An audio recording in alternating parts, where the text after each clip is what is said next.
Así es que voy a saludar a nuestros invitados, don Juan Carlos Fallas a mi derecha. El día de hoy, don Juan Carlos, bienvenido, muchas gracias por venir.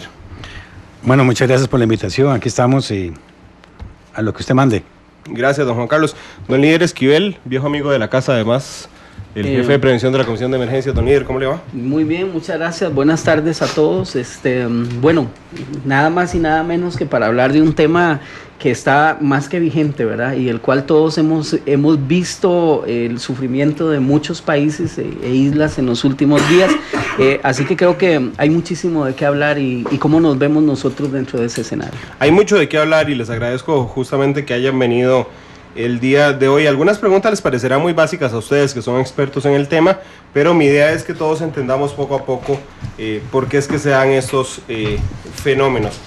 Don Juan Carlos, quería empezar con usted, si me hace el favor, de explicarme por qué hay una temporada de huracanes, por qué entre junio y noviembre es la época en la que nosotros creemos, o está probado, que se generan huracanes en el Atlántico.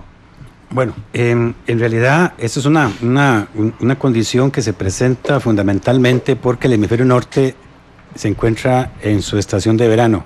¿Qué significa esto?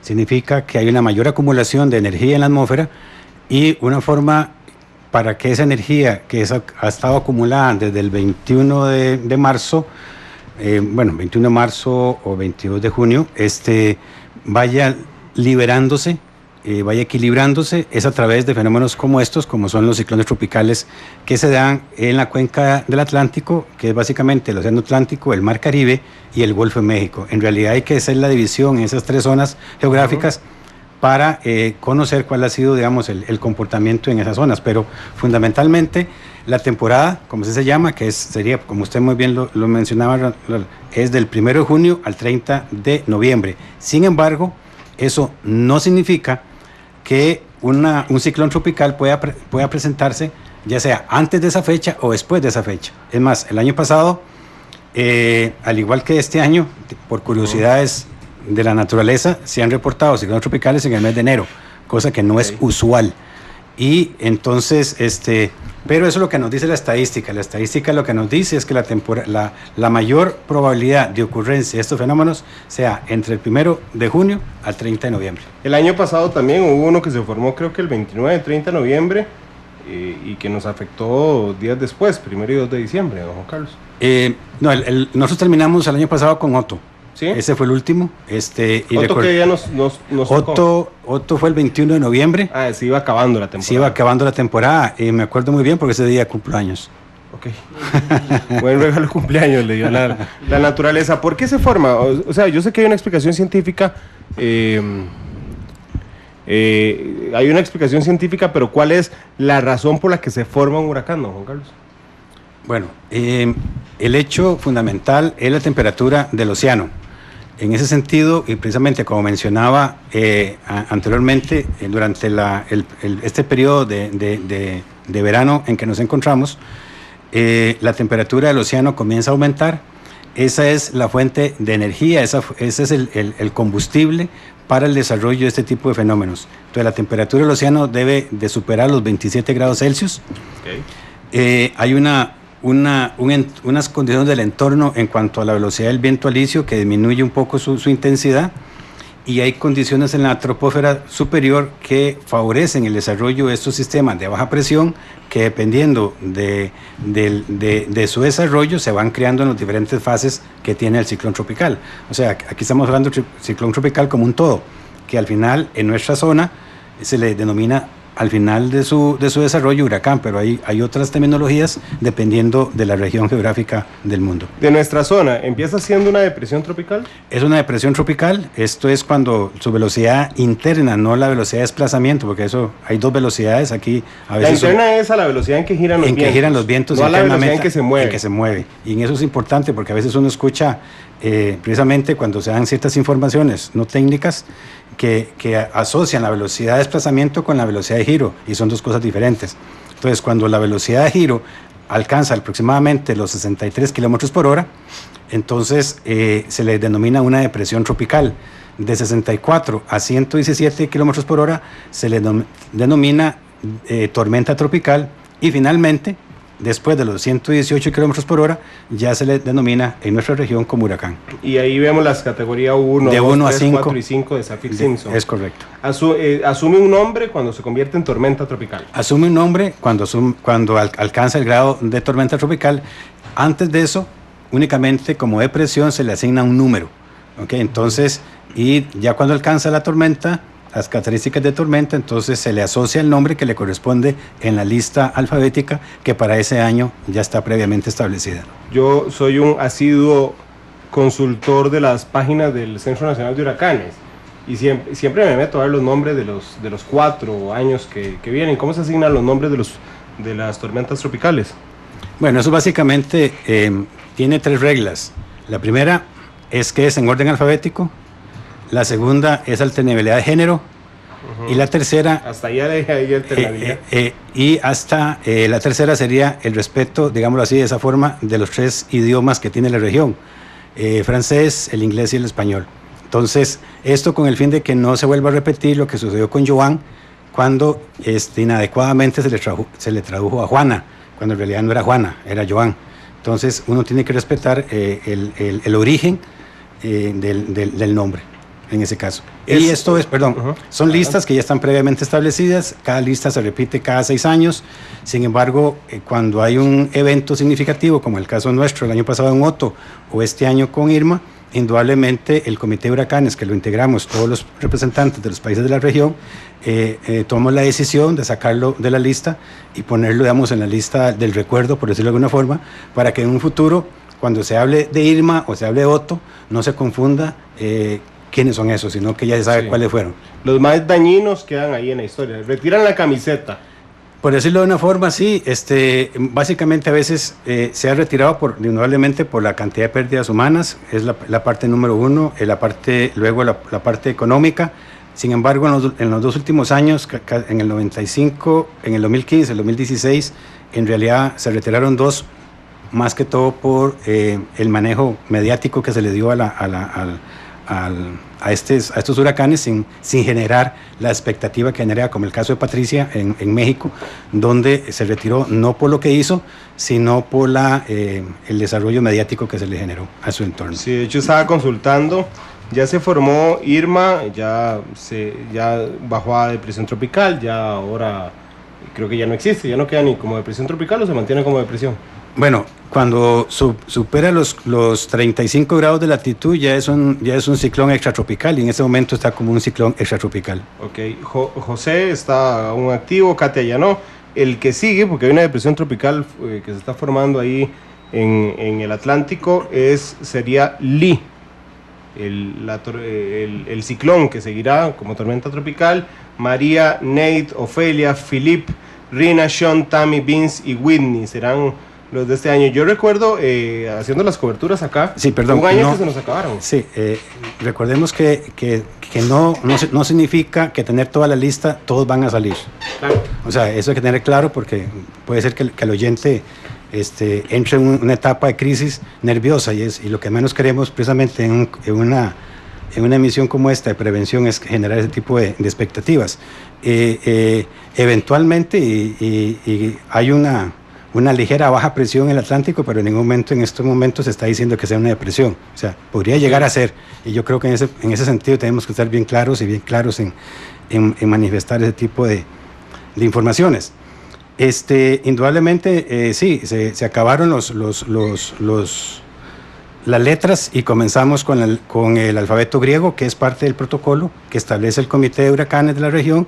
En el momento en que se acaben los nombres, se sigue con el alfabeto griego, y si llega un momento se acaba el alfabeto griego, continuaría con los números romanos. No, yo guarde, se acaba el alfabeto griego en huracanes.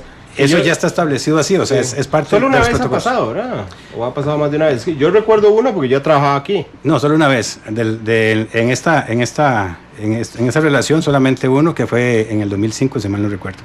Sí, tenía un año de trabajar yo aquí, por cierto. Don líder, cuando ustedes ven que empieza a formarse, digamos, un sistema de baja presión y que los señores del Instituto Meteorológico Nacional les dicen, ojo, puede formarse una depresión tropical que puede ir tomando fuerza, sobre todo por la zona en la que se forma, ¿cuáles son las primeras advertencias y los primeros cuidados que se generan desde la Comisión Nacional de Emergencias? La fortaleza que tiene el país, y sobre todo hay que pensarlo de esta manera, la fortaleza que tiene un país que no tiene ejército, donde no hay una estructura vertical, con todas las herramientas y los instrumentos, está en la capacidad de organizarse a través de todos los recursos con los que ya cuenta. Y aquí estamos hablando instituciones de diferente naturaleza, Fuerza Pública, Cruz Roja, bomberos, municipalidades, sociedad civil organizada, asociaciones de desarrollo, empresa privada.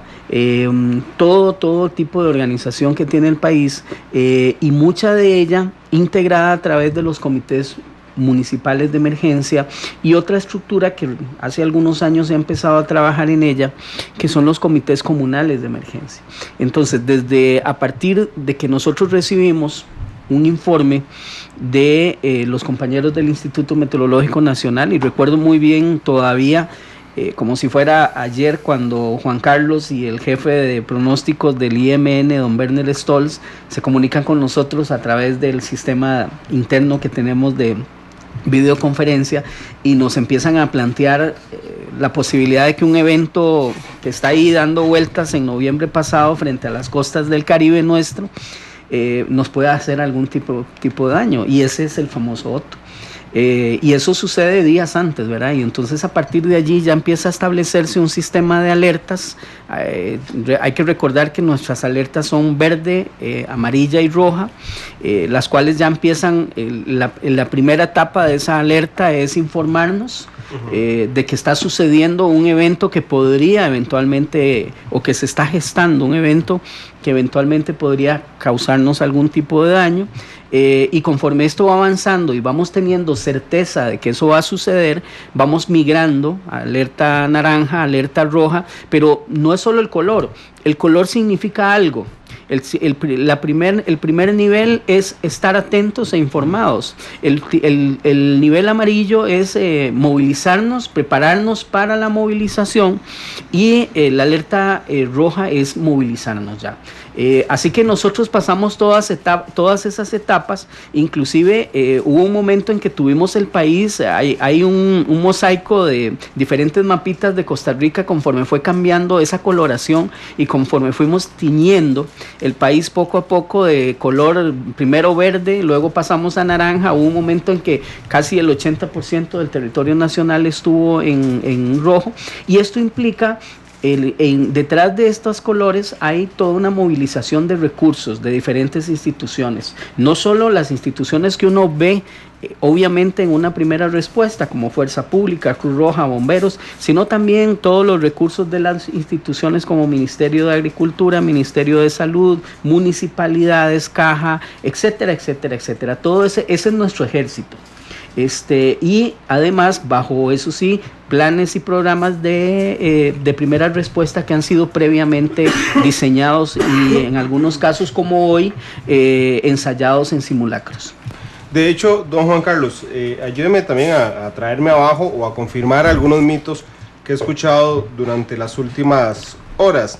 ¿Son hoy los huracanes más fuertes que hace 20, 30 años?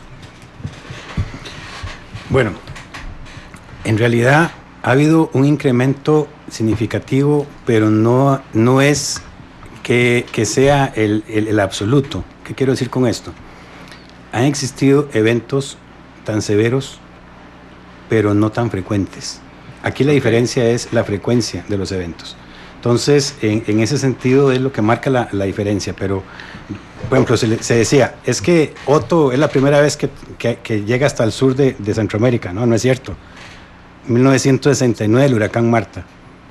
Entonces, a veces lo que pasa es que se nos olvida un poco la parte estadística de la parte meteorológica, y dejamos por fuera, por ejemplo, el caso de Hilbert, el huracán Hilbert, en 1988, que fue el mismo año de Joan.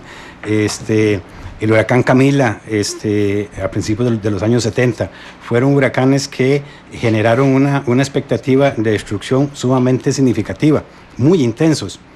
Pero aquí también juega otro papel importante, que son ustedes, los medios de comunicación. O sea, en aquella época no había tanta cobertura. Claro. Y entonces eso hace precisamente que un huracán que puede ser relativamente normal se convierta en un superhuracán, considerando desde el punto de vista mediático cómo se maneja. Pero sí han existido indudablemente, huracanes con intensidades significativas, sobre todo en la zona del Pacífico, del Océano Pacífico. Pero como ahí hay tanto océano y poca tierra, entonces en realidad a veces eso pasa desapercibidos. Pero sí han existido sistemas ciclónicos intensos. A mí, si me lo permites, hacer un cierre de este comentario de Juan Carlos tan acertado. También hay que señalar otra cosa, además de la existencia ahora de las redes sociales que nos permiten enterarnos en línea y en vivo y directo de lo que está sucediendo, de las cuales no solo usamos, sino también abusamos de ellas, porque parte ahora de nuestro trabajo es desmentir lo que se dice en redes sociales que es falso. Pero también hay que recordar que muchos de estos eventos en los años en que ocurrieron, que menciona don Juan Carlos, ocurrieron en otra Costa Rica, con menos población, con menos infraestructura, y esto también significa menos exposición. Entonces ahora, al tener más infraestructura, estamos más expuestos a este tipo de eventos. Sí, sin duda alguna. Pero entonces vamos a ver, ha habido eventos tan fuertes, potentes como los hay hoy, pero hoy hay más huracanes potentes que hace 20 años. Es más frecuente, ¿hay más huracanes potentes o hay más huracanes? No, hay una mayor frecuencia de los huracanes. Vamos a lo siguiente. No todos los años tienen el mismo comportamiento. Claro. ¿Okay? Cuando estamos bajo el fenómeno del Niño, no hay huracanes significativos en el área nuestra. Cuando hay el fenómeno de la Niña, estamos en condición neutra, es cuando, digamos, las condiciones atmosféricas son más óptimas para ese tipo de eventos. Que tiene que ver con la temperatura del agua. Tiene que ver con la temperatura del agua y con ello el ambiente también. Entonces, no podemos encajonar, digamos, que en este momento haya mayor intensidad. Lo que pasa es que los eventos son más frecuentes. ¿Qué quiero decir con esto? Que si, por ejemplo, hace aproximadamente unos 6 años tuvimos 2 huracanes categoría 5, categoría 5 al frente de las costas de Nicaragua. 2 en el mismo año. ¿Qué pasó con Costa Rica? Una condición muy débil, siendo 5, muy débil sobre las condiciones meteorológicas nuestras. ¿Por qué? Porque su entorno no era suficiente para generar las lluvias que un huracán categoría 5 haya tenido. Entonces, es muy relativo si lo vemos de esa perspectiva, desde el punto de vista de la categorización. La particularidad, por ejemplo, de Irma es que su cuerpo, o sea, abarcaba área sumamente extensa. Estamos hablando de la influencia de este fin de semana, en caso de las lluvias en Costa Rica, del flujo que estaba jalando Vilma desde Miami y succionaba aire desde el Océano Pacífico nuestro. Claro. O sea, es una dimensión enorme. Es enorme. Mientras que los otros que sucedió en Nicaragua era un huracán 5 por la velocidad interna fuerte, pero no tenía una gran estructura. Entonces eso también va a cambiar esa perspectiva. Que esa es una de las particularidades de Irma. Quiero saber, por ejemplo, parte de lo que lo hace tan poderoso a Irma es haberse formado justamente en una zona donde tiene poca tierra alrededor, don Juan Carlos, y entonces se alimenta de la temperatura del agua y de la disminución de los vientos alisios. Sí, lo que le favoreció a Irma fue que cuando ella, ¿verdad? El ciclón tropical, Irma, sí. Previo a la llegada a las Antillas Menores, ya su formación significativa ya lo había hecho sobre el océano, sobre el océano Atlántico tropical. O sea, ya había tomado todas sus características en eso. Cuando llega a las islas, indudablemente llega como categoría 5. Ya había pasado todo el proceso. Ya había sido depresión tropical, ya había sido tormenta tropical. Sobre mar, todo sobre mar. Ya había categoría 1, 2, 3, 4 y 5 y llegó a Antigua y Barbuda siendo 5. Entonces, claro, ya tenía, digamos, una independencia de una u otra forma para continuar su trayecto sobre áreas ligeramente continentales o de islas que poco a poco fueron minando su proceso al punto de que cuando estaba entre la Florida y Cuba, pues vimos cómo ese 5 se convirtió en 4 y 4 en 3 y así sucesivamente, porque ya la fricción de la parte continental, o bien ese aporte de humedad y de calor del océano hacia el sistema, ya venía a menos. Entonces, pero digamos, la particularidad de ella, del ciclón tropical como tal, fue básicamente haberse tomado todo su desarrollo en la parte oceánica sin intervención territorial. Claro, porque para nosotros los mortales lo que decimos es que los huracanes se debilitan cuando tocan tierra, digamos, eso es lo más conocido.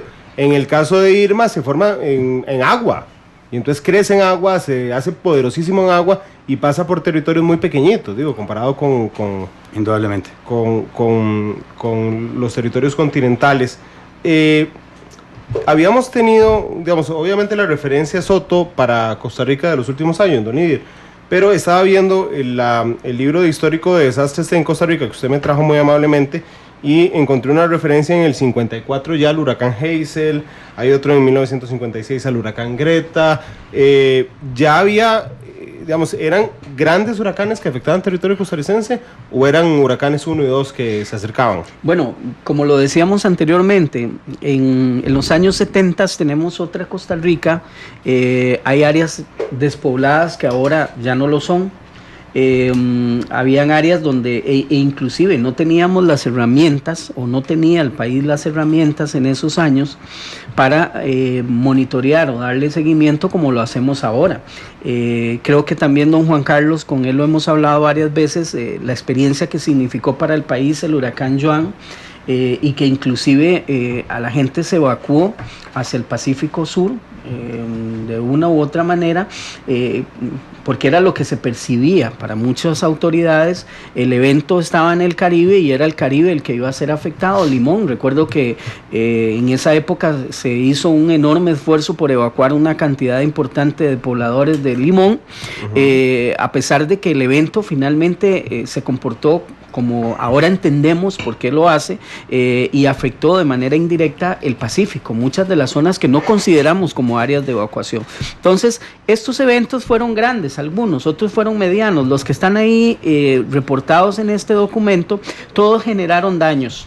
Todos, o sea, el referente para poder incluirlos en esta lista son eventos que nos causaron daños, muertes en algunas ocasiones, pérdidas importantes, así que es nuestra propia lista, como decía Juan Carlos al principio, de sacar la camiseta de los que han causado más daños. Esto es un esfuerzo más a nivel nacional de estos eventos que nos causaron algún nivel de daño, y todos estos que has mencionado y que están allí, están por eso, porque causaron daños, porque nos causaron impacto y afectaron principalmente zonas que ahora ya las determinamos muy bien antes de que el evento nos golpee. Claro, pero el huracán Juana, que es el 18 de octubre del 88, lo que genera es la primera, por lo menos de la referencia que encontré aquí, la primera vez personas fallecidas, 28 personas fallecidas por el huracán Juana, 75 poblaciones afectadas, 150,000 personas evacuadas, 2.300 viviendas dañadas, 12.500 hectáreas de cultivo afectadas. ¿Es la primera vez que un huracán nos deja muertos en Costa Rica? No.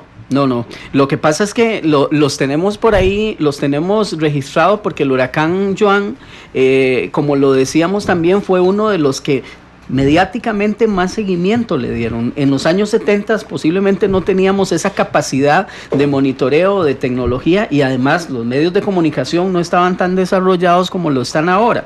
Pero todos esos daños, algo interesante es que todos esos daños que usted puntualiza no ocurrieron en el Caribe, no ocurrieron en la zona todos pensamos que iba a pegar, por donde se esperaba que Joan afectara. En realidad todo eso que usted menciona ocurrió en el Pacífico Central y Pacífico Sur principalmente, y ahí fue donde se empezó a estudiar más cercanamente, y yo no sé si Juan Carlos lo considera así, pero fue a partir de Joan que se crea esa conciencia de que hay que trabajar en conjunto, los gestores del riesgo que apenas estaban tomándose conciencia en ese momento de este concepto, y los técnicos y los científicos, para poder en conjunto no solo entender y explicar el fenómeno, sino también prever qué áreas van a ser afectadas y cómo reaccionar ante esa potencial afectación. ¿Usted lo considera así, don Juan Carlos? Sí, quisiera agregar nomás un detalle muy importante que no hay que dejar de lado. El esfuerzo que se hizo con Joan valió la pena, aunque no haya afectado el Caribe. ¿Por qué digo esto? Joan estuvo por más de 36 horas semiestacionaria a frente de la costa. O sea, fue el tiempo suficiente para hacer lo que se hizo porque había que hacerlo. Perfectamente Joan, en lugar de irse para Bluefield, hubiera venido para Moín. O sea, existía las probabilidades que eso se diera. Entonces, no echemos a la borda, digamos, el esfuerzo que se hizo en ese momento, que fue un esfuerzo sumamente amplio, que fue precisamente, como decía don Lidio, o sea, fue el golpe que nos hizo ver la necesidad de conjuntar instituciones del Estado para buscar una mayor manejo del riesgo, sino que también tenemos que estar claros de que, así como lo que está haciendo, para que la gente se tenga referencia, lo que está haciendo José en este momento, cerca de las Bahamas, que está haciendo como especie de un lazo que no sabe por dónde agarrar, porque dinámicamente no tiene las condiciones suficientes para desplazarse, cosa que sí tenía Irma. Lo mismo sucedió con Joan. Joan estuvo dando vueltas sobre sí misma, sobre las mismas posiciones, porque no tenía las condiciones propicias. Esas condiciones propicias para desplazarse, desgraciadamente, o no sé, se dieron para que fuera para Bluefield, pero también hubiera sido para Costa Rica. Entonces, y hubiera sido peor. O sea, las condiciones hubieran sido peor, pero vale que se hizo la movilización de gente que se hizo en su momento en Limón. Y retomando, indudablemente, cada experiencia que se vive, de ella hay que aprender. Y indudablemente creo que en ese sentido, como bien lo dice don Lidier, es lo que hemos venido aprendiendo en las instituciones del Estado con respecto a la gestión del riesgo. Y es precisamente que ante un evento de estas categorías, en el caso nuestro, hidrometeorológica, pues indudablemente tenemos que aprender para que no pase lo mismo en otras circunstancias. Sí, yo quisiera hacer un rápido señalamiento, y es que hay dos eventos, uno hidrometeorológico, que fue el huracán Joan, y otro el sismo de Limón de 1991, que marcaron una diferencia en cuanto al abordaje de esto. Todo lo que es la organización de los comités, en ese momento se llamaban locales de emergencia, ahora comunales de emergencia, los comités municipales de emergencia, los sistemas de alerta temprana, las estructuras de organización, porque para nosotros el Instituto Meteorológico Nacional, el OPSICOR y la Red Sismológica Nacional no son extraños, son casi de nuestra casa en razón de las experiencias que se cultivaron y se cosecharon del impacto de todos estos eventos. Entonces hay estructuras de coordinación y de comunicación prácticamente permanentes entre diferentes organizaciones que vigilan y estudian estos eventos, y eso no fue gratis, lamentablemente, tuvimos que pagar una factura, pero basados en eso, en buena medida lo que estos eventos han significado para el país es lo que tenemos actualmente y la visión y el abordaje que se tiene en esto. Es un parteaguas de alguna forma en la historia. Esos dos eventos. El huracán Joan y el terremoto de Limón. En 1988 nos golpean dos, que es Gilbert y Joan, y después en el 96 nos golpea César. Don Juan Carlos, para usted, ¿en qué avanzamos desde el 88 hasta el 96? Que nos permitiera a nosotros enfrentar mejor César. Ok. Desde el punto de vista del Instituto Meteorológico Nacional fue un conocimiento, fue una, digamos, un abordaje con las instituciones de respuesta muy significativa, sobre todo porque con Joan, en su momento, por una decisión que se dio al Instituto Meteorológico Nacional, no podía dar declaraciones, únicamente se hacía a través de la Comisión Nacional de Emergencia. Okay. En el caso de César no, y mucho menos en el caso de Otto, como es claro. Pero yo quisiera aquí hacer la salvedad en lo siguiente. ¿Sabe dónde fallamos? En los medios de comunicación. ¿Con César? Sí. ¿Por qué? Porque precisamente cuando el Instituto Meteorológico Nacional informó sobre la afectación de César, todos estábamos abocados a recibir a nuestra ondina nacional en el aeropuerto Juan Santamaría. Nadie se percató de los informes del meteorológico precisamente por eso. Porque venía Claudia. Es correcto. Claudia. Entonces, eso minimizó nuestro mensaje. Y entonces a veces no sopesamos en realidad ese tipo de mensajes y no hacemos una diferencia, pero indudablemente eso fue muy significativo. Don Juan Carlos, pero bueno, y aquí poniéndome yo de ejemplo para analizar el tema de los huracanes, de César a Otto, ¿usted cree que los medios de comunicación mejoramos nuestra atención? Totalmente. Eso es otra cosa. Sí. Sí, eso se mejoró considerablemente, algunos, no todos. Indudablemente sí. Pero tal vez, perdona, una rápida intervención. Yo pienso que una de las diferencias que tenemos ahora es la excesiva cantidad de fuentes de información no oficiales y formales a las cuales tanto los medios de comunicación como cada uno de nosotros accede. Así que para Otto, recuerdo que una emergencia, dentro de la emergencia, era tratar de contener los rumores falsos y el montón de fuentes no oficiales que hablaban, y nos pasó, por cierto, ahora, en estos últimos días de Irma, que tuvimos que hacer un comunicado por Facebook, puesto que ya teníamos gente que nos llamaba que el Centro Nacional de Huracanes estaba pronosticando sismos, además. Así, literalmente, eso fue lo que nos dijeron. El Centro Nacional de Huracanes de Estados Unidos estaba pronosticando un sismo para la costa pacífica. Entonces, y esto, si bien es cierto, en este momento lo podemos tomar como anecdotario, dentro del anecdotario, y que fue parte de lo que sucede, en realidad esto desgasta a los equipos de primera respuesta, desgasta la atención y desgasta a la gente que está en primera fila en la atención de estos eventos. Entonces, ahora quizás se ha invertido un poco, y ahora parte del esfuerzo es contener las noticias falsas y lo que se dice algunas veces en estos medios. Claro, lo que pasa es que, vamos a ver, aquí pesa la lógica. Don Juan Carlos me acaba de enseñar un mensaje de alerta. Digamos, por Dios, ¿quién podría pretender que el Centro Nacional de Huracanes advierta sobre un sismo? Lo que pasa es que sucede y se le da una enorme divulgación a eso. Claro, sobre todo porque es aprovecharse de la gente que no tiene un amplio conocimiento. O sea, en el caso tuyo sí, pero hay personas, o sea, yo recibí ese día 5, 10, 20 llamadas, no sé cuántas, de la gente, no es San José, fuera San José, o sea, con baja escolaridad, donde me decía, eso es cierto. Sí. Por favor, digan algo. Entonces dije, no. Y a nosotros nos saturaron Base Cero, que es nuestra central de comunicaciones, y el 911 también recibió una cantidad importante de llamadas por esto. De gente que pensó que el Centro Nacional de Huracanes estaba previendo sismos por un huracán. Es correcto. Bueno, sí, exactamente, literalmente. Pero suena un poco loco después del tiempo, pero bueno, pasa. Sí, es que acuérdate que estamos con una situación, no solamente de ver a Vilma, lo que estaba o eventualmente iba a llegar a suceder en Florida, sino lo que generó Otto en nuestro país. Entonces ya hay una psicosis, o sea, claro. Esto es una psicosis en realidad. Por eso el manejo de estos términos y el manejo de las situaciones, en nuestro caso como costarricenses, en realidad tenemos que hacerlo con mucho cuidado en esta temporada de huracanes para nosotros.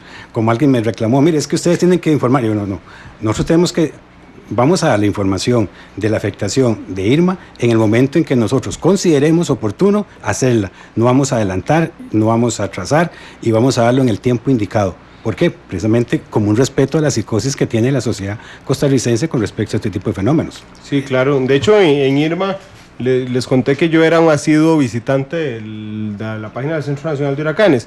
Recuerdo que la primera vez que vimos a Irma, que yo la vi, a Irma, digamos, formándose como tormenta tropical, le pedí a Esteban Arone, que es el compañero que cubre el IMN, que llamara al IMN a preguntar si iba a tener, o sea, que más o menos que estaban previendo sobre Irma, porque evidentemente es imposible que uno logre determinar, porque hay una X aquí, que es una depresión tropical, entonces uno podría decir que es un sistema de baja presión, que se podría convertir en depresión, que uno empiece entonces a batear que la trayectoria es directamente hacia Nueva York, por ejemplo, ¿verdad? Que es realmente un batazo periodístico. Pero bueno, hubo la semana pasada 3 huracanes al mismo tiempo activos, José, Katia e Irma. Esto es normal, es producto del calentamiento global, porque yo también leí un montón de gente diciendo la naturaleza se está vengando de los hombres, nunca se había visto 3 huracanes vigentes al mismo tiempo. Juan Carlos, ¿eso es cierto? Ya se vieron, ya hubo una vez. Sí. Está Igor, Katia y Julia. O sea, ya hubo un evento de esa naturaleza a principios de este siglo. 2010, en los años 80, ese es el problema, tener un poquillo más de edad, ¿verdad? En los años 80, en realidad, en el caso, usted mencionó Hilbert, en el caso de Joan en el 88, también estuvo Hugo, estuvo Hilbert, estuvo Joan, o sea, los eventos en esa medida se pueden presentar y se han presentado. No es que sea totalmente por primera vez que se presentan. El incluir aquí lo del calentamiento global es otro tema. En realidad lo que estamos hablando aquí es cuando yo hablaba de la frecuencia, cuando los estudios que en este momento se han determinado, básicamente lo que originan o lo que indican es no necesariamente es más cantidad, sino más intensidad. Hasta el momento eso es lo que se ha llegado a establecer. Más intensidad. De los fenómenos y no más cantidad. No necesariamente más cantidad. Ciclones más fuertes. Ciclones más fuertes. No más ciclones. No más ciclones. Eso es lo que se ha llegado a determinar. Ahora, hay que esperar a ver cuál sería la tendencia a futuro.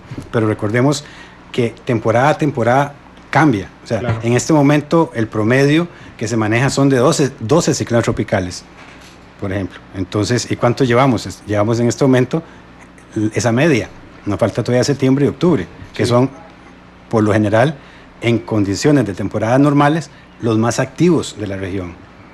Entonces, es algo que tenemos que ver, que vamos a esperar en los próximos meses. Pero entonces vamos a ver, el calentamiento global sí genera ciclones más fuertes. Más intensos. Eso es lo que sí. Básicamente el estudio se ha venido haciendo sobre todo en la zona del Océano Pacífico. También leí terremoto en México, calentamiento global. Don Líder, ¿tiene que ver el calentamiento global con los terremotos? No, definitivamente no. O sea, los procesos... Es la misma risa que me provocó lo del huracán, provocó el sismo. No, y está bien, es una pregunta válida. Cualquier pregunta es válida alrededor de estos temas.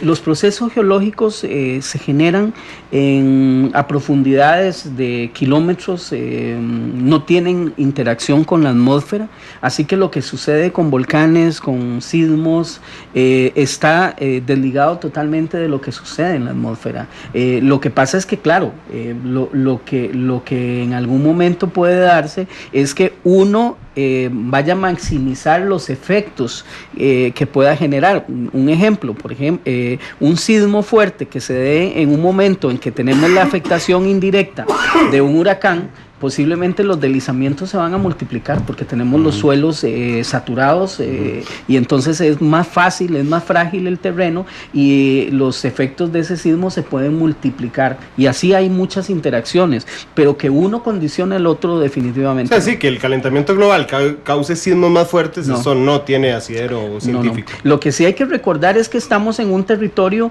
donde hemos tenido, y se puede revisar en ese documento, donde siempre hemos tenido sismos, algunos cercanos a San José, otros lejanos, donde siempre hemos tenido volcanes activos. Inclusive, para repetir una pregunta similar a la que le hiciste de los 3 huracanes al mismo tiempo, hemos tenido en el histórico de Costa Rica varios volcanes activos al mismo tiempo como los tenemos ahora. No es algo extraño tampoco.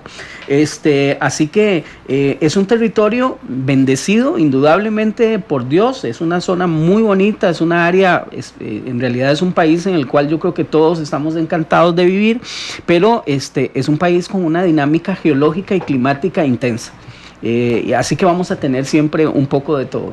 Les pregunta Pablo Guerrero, y aquí se me bloqueó la computadora exactamente donde iba a leer el Twitter. Pablo Guerrero les pregunta si realmente hay una relación entre las llamaradas solares, los terremotos y los huracanes. No. Desde el punto de vista meteorológico, no. Indudablemente nuestra fuente de calor en el sistema solar es el sol.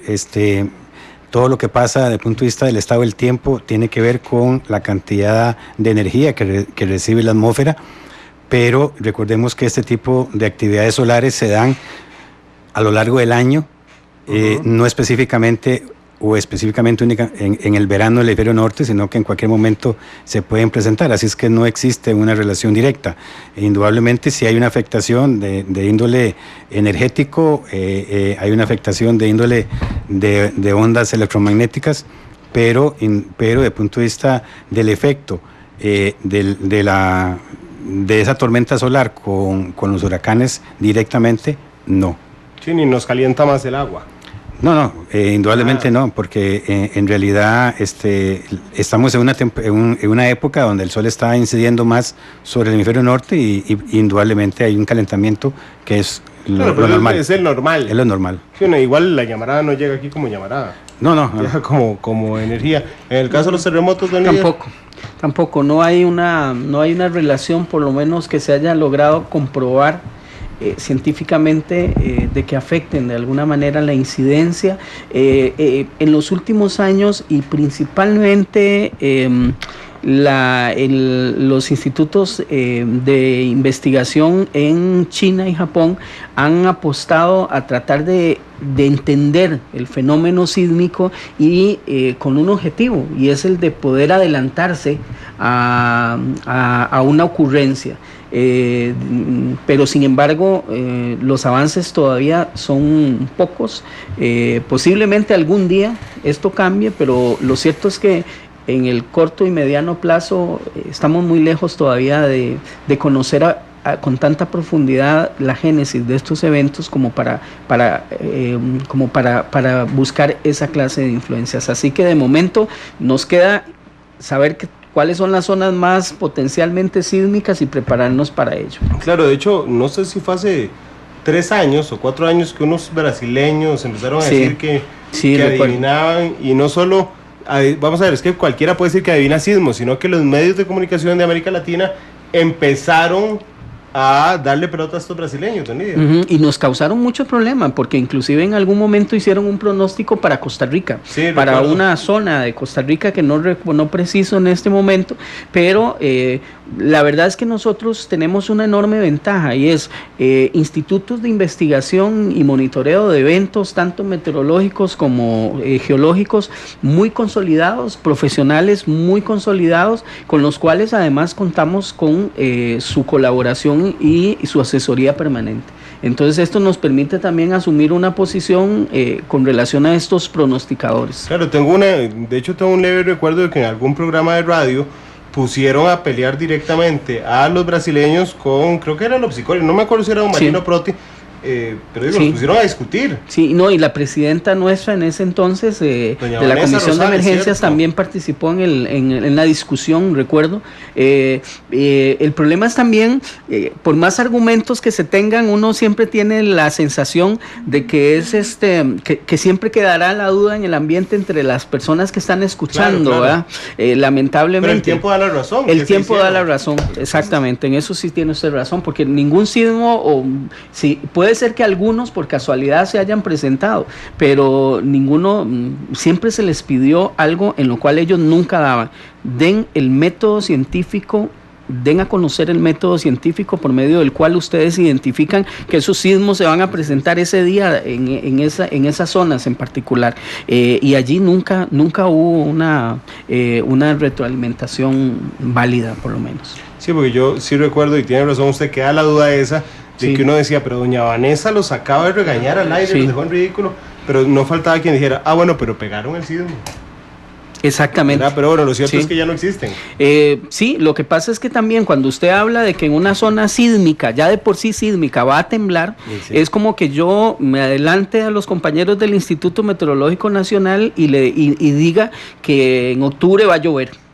Claro. Es muy probable que en algún momento vaya a pegar, ¿verdad? Porque estoy apuntando a algo que de todas maneras estadística y científicamente ya está probado.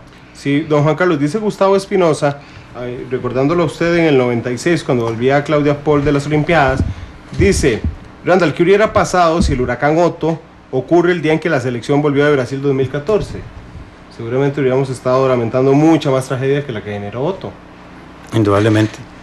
Porque, sin embargo, creo que en ese sentido, yo espero que después de Otto y después de la experiencia que la gente ha observado con Irma, cualquier ciclón tropical que se acerque al país tenga una respuesta diferente de la población, como un todo. O sea, que ojalá que haya quedado la enseñanza, de alguna forma, de la experiencia vivida con Otto y ahora con Irma. Y en ese sentido, tal vez, si nos vuelve a suceder y qué sé yo, Costa Rica venga con un segundo lugar de Rusia, digamos, no tengamos... Segundo lugar, campeones, don Juan Carlos. Bueno, perdón, campeones. Si lo va a llevar a la final que ganemos. Sí, ¿verdad? Sepamos discernir en realidad la situación de una unión por un partido de fútbol y no la unión del país por una situación de emergencia, ¿verdad? Claro, pero le damos poca pelota realmente. Yo le voy a confesar que el domingo, digamos, amaneciendo domingo, yo tenía una situación de salud que no podía dormir. Entonces prendí el tele a la 1 de la mañana del domingo y me puse a ver las cadenas internacionales minuto a minuto, o sea, se me hizo larguísimo a mí realmente la llegada de Irma a Miami. Uh-huh. Y entonces yo me quedé 8 horas, vi la cosa de Irma en CNN Internacional, en Fox News, y después me metí a Twitter y dije, por Dios, yo soy demasiado nerdo porque nadie está hablando de Irma, solo yo estaba viendo Irma, pero además había un desinterés continental, creo, porque las únicas cadenas que estaban transmitiendo eran las estadounidenses, tanto que CNN en español paró la transmisión el sábado a las 9 de la noche y volvió el domingo a las 8 de la mañana, es decir, no les importó nada la llegada de Irma a los Estados Unidos, siendo Irma, ellos lo bautizaron así, no sé qué opinión le merece a Juan Carlos, el huracán del siglo, decían en los Estados Unidos, Irma. Sí, no, indudablemente, Irma, si no hubiera tenido la disminución en su intensidad entre ese lapso que entró a Los Cayos, hubiera sido realmente extremadamente peligrosa. O sea, estamos acordándonos en este caso de Andrew, por ejemplo. Lo que pasa es que, bueno, esa disminución y ese cambio en el desplazamiento, digamos que vino a favorecer un poco la situación real que se dio, y eso pues vino a disminuir un poco su efecto. Pero sin embargo, el decir que bajó un poco su efecto es muy relativo, porque al fin y al cabo hubo gente que tuvo que buscar albergues, hubo gente que no quiso salir de sus casas, como sucedió aquí en Costa Rica, y tuvo que buscar albergues. Entonces, de una u otra forma, sí hubo ese impacto significativo. Tal vez el medio de comunicación lo que hizo fue mucho más grande, puesto para que todo el mundo... Esa es la caja de resonancia.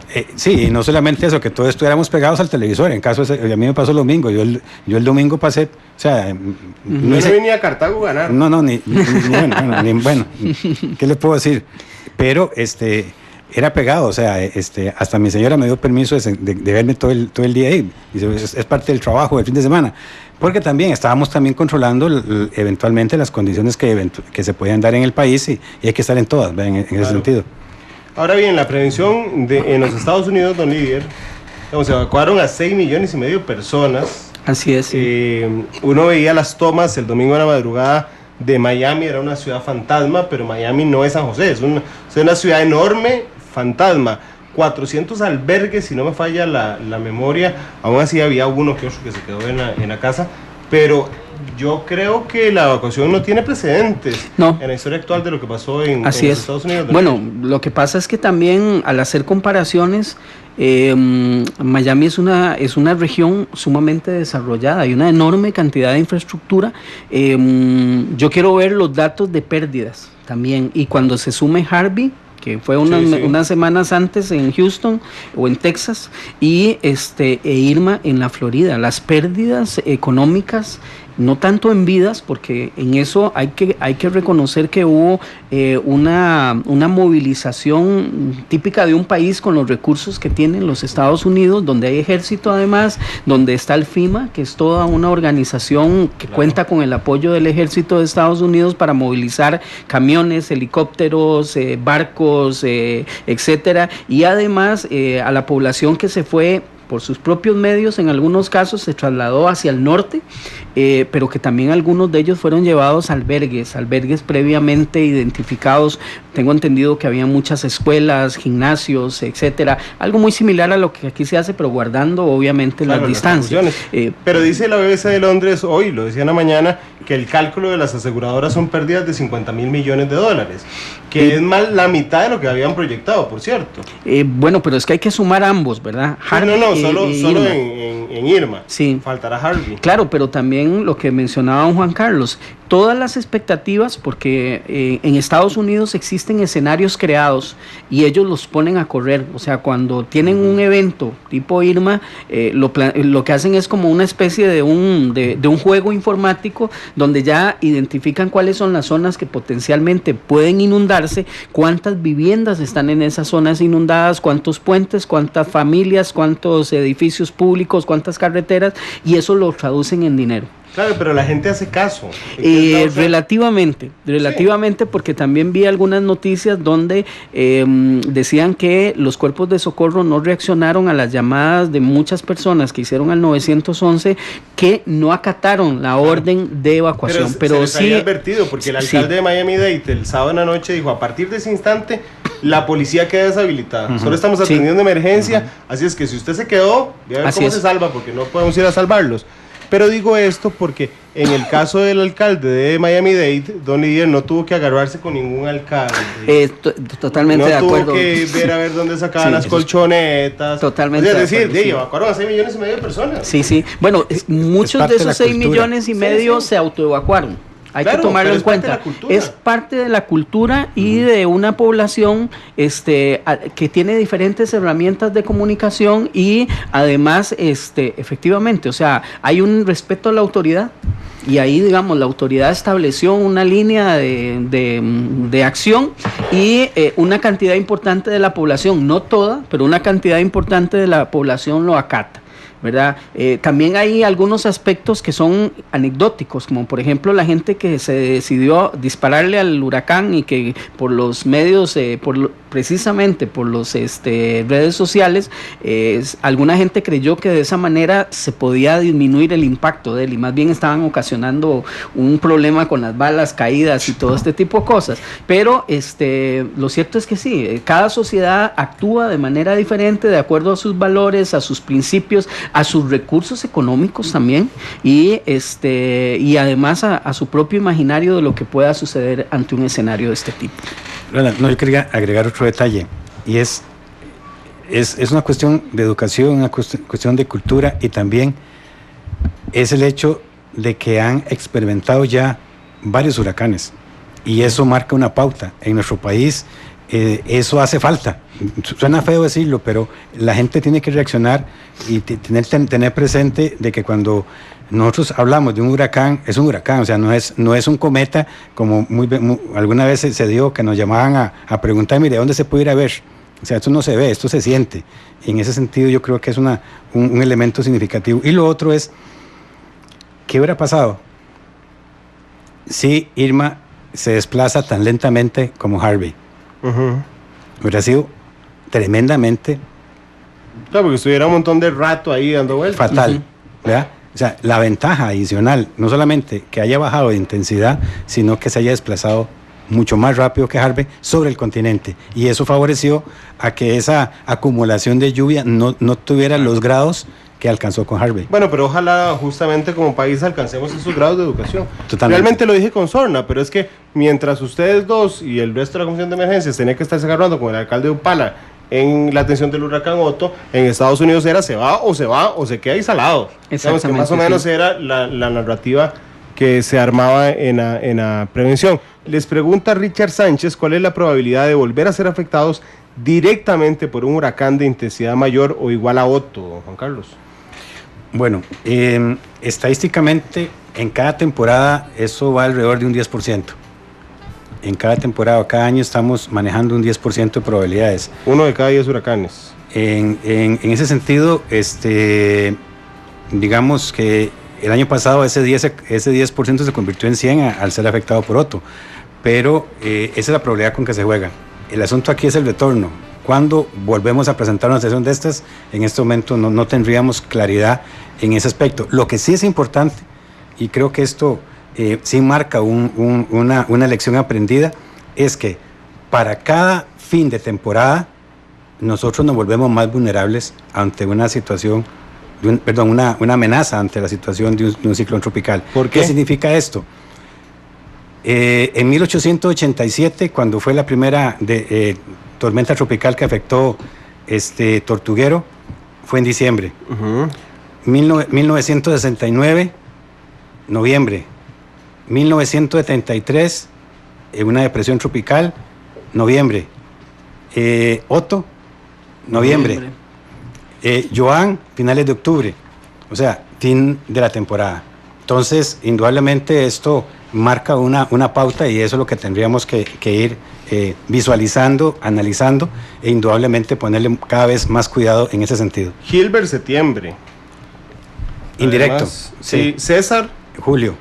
Bueno, sí, César. Todos son indirectos. Sí, es más, sin embargo, César tiene una singularidad. Fue el primer ciclón tropical que afectó Costa Rica en un mes de julio. Ha sido el único. Okay. Cuando normalmente en julio, recuerden que son las canículas y el veranillo. Claro. Ese fue el único que no ha generado una condición severa. Mitch, octubre. Floyd, septiembre. El huracán Michelle, noviembre. Esos son efectos indirectos, ¿verdad? Todos esos son efectos indirectos. Yo quisiera hacer un breve comentario con relación a la pregunta que hace el oyente. Es importante también mencionar que Otto en nuestra generación es el primer evento que nos afecta directamente, o sea, y la lección aprendida para mí fue enorme. Porque nosotros ya teníamos en nuestro imaginario lo que sucede con César, con Joan, con todos estos eventos.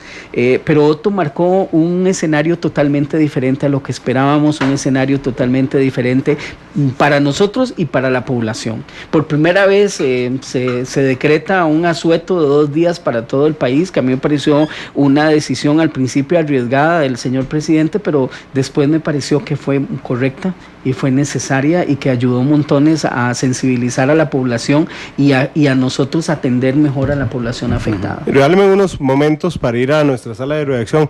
Fernando Muñoz está en la sala de redacción de Noticias Monumental y nos cuenta que está trabajando el equipo para dentro de 3 horas 46 minutos en la tercera emisión de Noticias. Fernando, adelante, buenas tardes.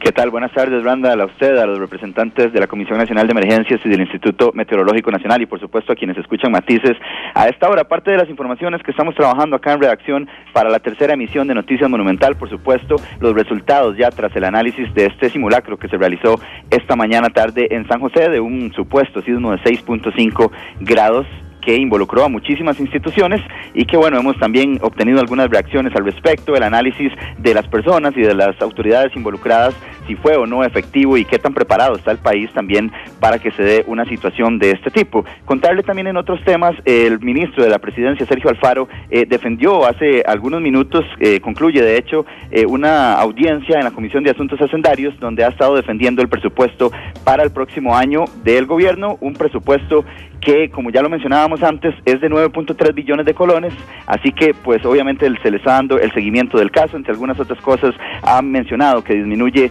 el giro a la Comisión Nacional de Emergencias, aprovechando en este momento también los invitados que tiene usted en cabina, así que es parte también de las informaciones que estamos desarrollando, así como pues el Congreso Internacional que en este momento se desarrolla en el país sobre los delitos de trata de personas y explotación sexual comercial. Cerca de 14 países están participando en este Congreso, 170 víctimas en Costa Rica lamentablemente de este tipo de delito, 21 contabilizadas en lo que va del presente año. Estas 3 y obviamente muchísimas otras informaciones más las tendremos disponibles para todos ustedes que nos escuchan en la tercera emisión de Noticias Monumental. También obviamente hoy hubo jornada de la Champions League y es información, resultados que tendremos de primera mano y también reacciones con respecto a estos encuentros que se han disputado en esta fecha de la Liga de Campeones de Europa. Para todos ustedes a las 7 de la noche, tercera emisión de Noticias Monumental.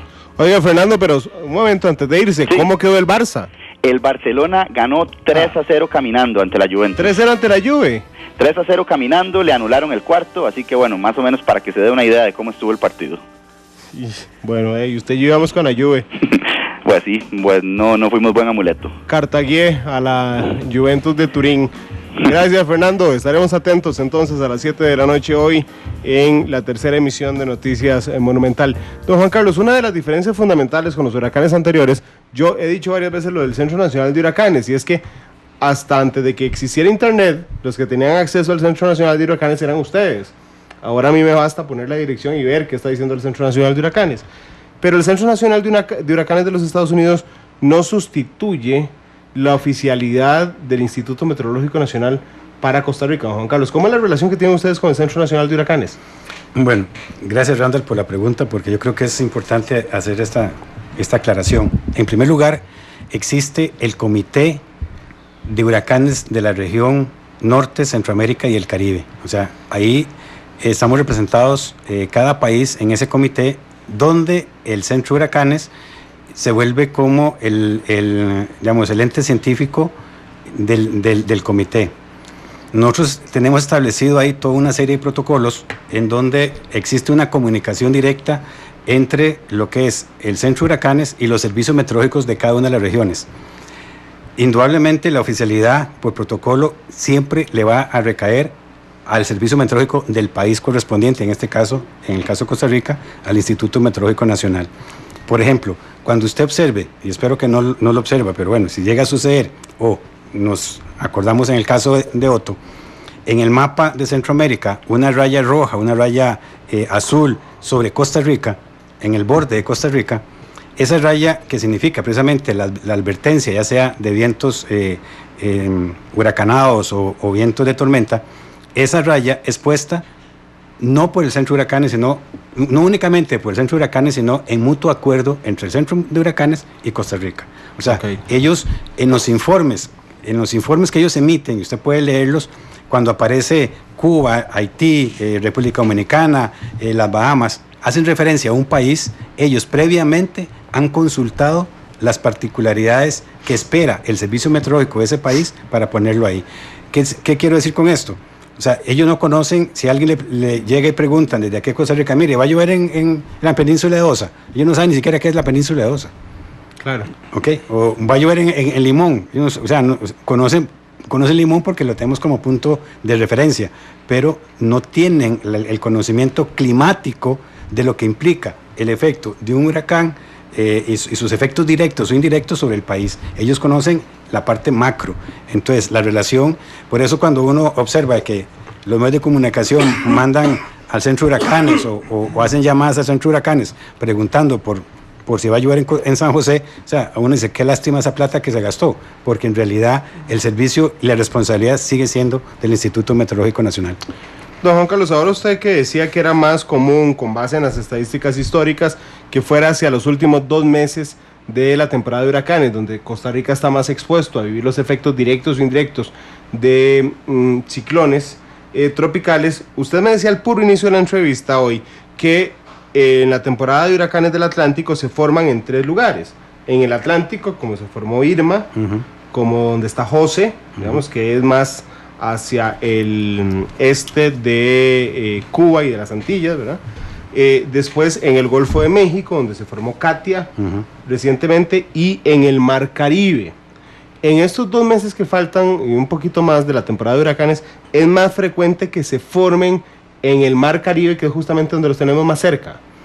Bueno, esto, la estadística lo que nos indica es que en septiembre y octubre, especialmente septiembre, el área potencial del desarrollo abarca todo, desde el Golfo de México, pasando por el Caribe y llegando al Atlántico.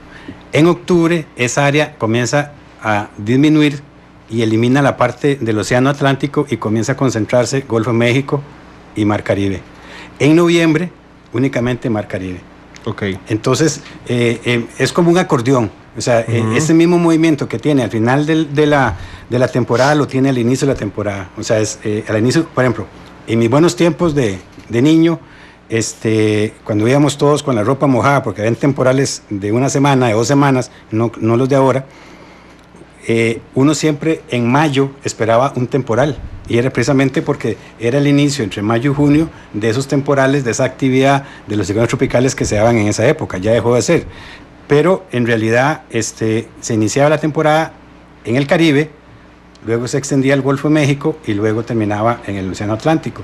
Eso es al inicio, y al final se contrae el acordeón. Entonces va en ese sentido. En otras palabras, sí, en realidad en el Mar Caribe digamos, al final de la temporada se vuelve más potencial en cuanto al desarrollo de este tipo de fenómenos. Ya sea que pasen o que se desarrollen. ¿Por qué los huracanes tienden a correrse, a desplazarse hacia el norte o hacia el oeste? Ok, en ese sentido hay dos elementos. Uno, lo que se conoce como es la desviación que normalmente tiene los cuerpos cuando se mueven bajo un ritmo de una rotación. O sea, por ejemplo, cuando supongamos que todos estamos en un carrusel, ¿okay? Vamos montados en un caballito de un carrusel. Tenemos un tiro al blanco fuera y cada uno de nosotros tenemos un dardo. ¿Okay? Entonces, cuando, por lógica, lanzamos el dardo para pegarle al blanco, antes de llegar al blanco. Entonces, ¿por qué? Porque hay una desviación provocada por el movimiento de rotación. Claro. Eso se llama, en otras palabras, la fuerza de Coriolis. Entonces, la fuerza de Coriolis, entre más al norte vaya, es más fuerte. Entonces, por eso es que se desvían siempre hacia el norte. Ahora, que se desvíen hacia el oeste es porque están bloqueados. Los sistemas de baja presión, en este caso los ciclones, se ven bloqueados por sistemas de alta presión. Entonces, eso hace que se bloquee y entonces comienza a desplazarse en forma horizontal. O sea, son dos elementos que va a depender del entorno, ya sea que tome hacia el norte o que tome hacia el oeste, dependiendo precisamente de su entorno.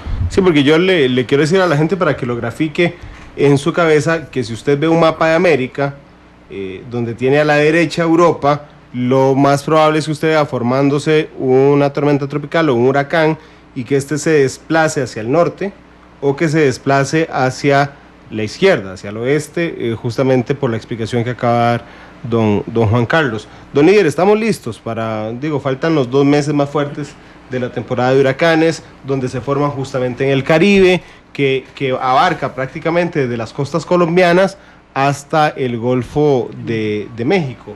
Estamos listos para afrontar, porque ahí sí que nos toca, no voy a alertar a la gente a decir, nos va a pegar un huracán, pero es que aquí es más frecuente que nos genere efectos indirectos por la cercanía del huracán. Sí, efectivamente. Bueno, ahora entramos en los meses en que el país es más vulnerable. Las posibilidades de que un evento de estos nos afecte de manera indirecta, y ya hay que hablarlo también de manera directa, aumentan considerablemente. Y los protocolos de comunicación con el Instituto Meteorológico Nacional se empiezan a activar con más frecuencia.